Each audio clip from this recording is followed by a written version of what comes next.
As the network of the Alliance for Financial Inclusion has grown, an emerging trend has been increased regional cooperation, knowledge sharing amongst neighbouring institutions within the wider peer-to-peer network.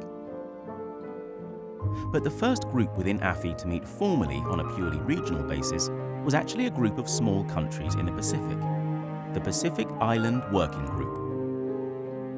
The Pacific Island Working Group was sort of a model that was put in place on a pilot phase to see whether if regional cooperation would work and how best the approach would be.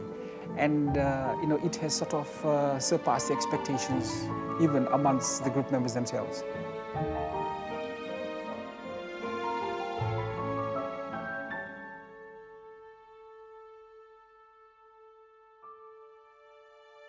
The working group was formed in 2009.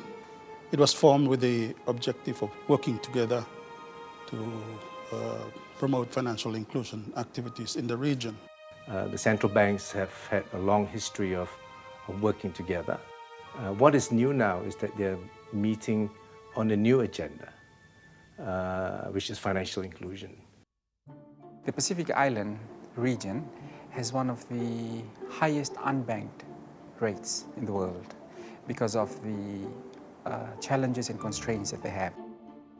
One of the biggest challenges is the widespread nature of our islands and our population. It's a very vast area, the Pacific Ocean.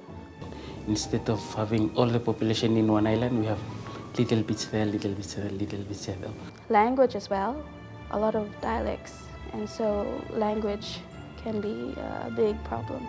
The challenges we face are similar, so I think it's a useful thing to work together so that we resolve the challenges that we face together.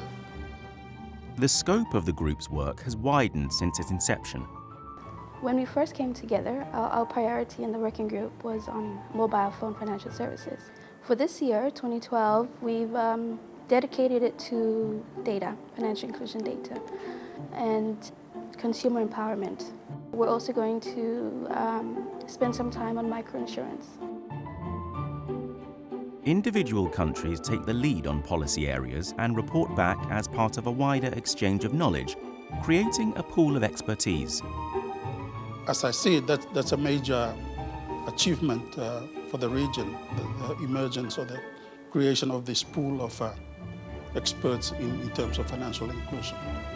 Since the formation of the working group, the member countries have seen significant developments. Almost all have now implemented mobile financial services. 5 have completed or begun national financial inclusion strategies, and 3 have made commitments as part of the Maya Declaration.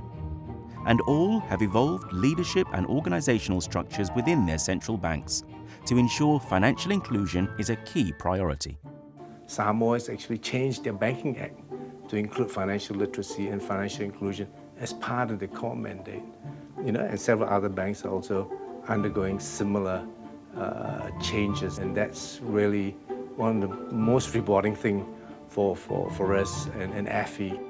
There's now interest in the group's experience from across the AFI network. The interest from members of AFI has now grown into wanting to have the original approach around their continents as well.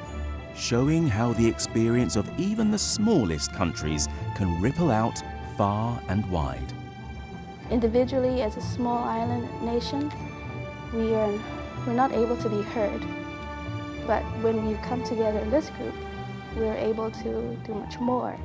Many small voices are coming together, and we're quite loud now, I guess.